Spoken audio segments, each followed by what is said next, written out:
Hello everybody and welcome back to Tech Tutorials. In this video we are going to be learning how to see your Steam password without your email address. So what you can do is simply head over to Steam from the top left side of your screen, and in here you're going to be clicking on settings. Now you can see we are on our settings, and in here you're going to be heading over to security, and then you're going to be heading over to change password. Now you can see we are going to be clicking on I no longer have this phone number, and then we are going to be selecting I no longer have access to this email address.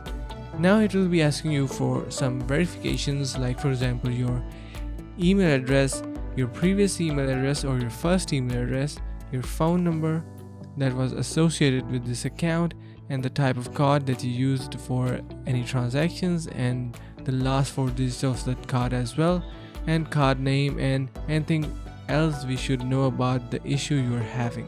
Now once you do, you can also attach a file as well from your local storage. You can simply send this report to Steam, and they will be reviewing your report and replying back to you with your password reset. So that's a pretty simple process. If you found this video helpful, make sure to subscribe to the channel, like the video and share it with your friends. Thank you for watching. See you in the next one.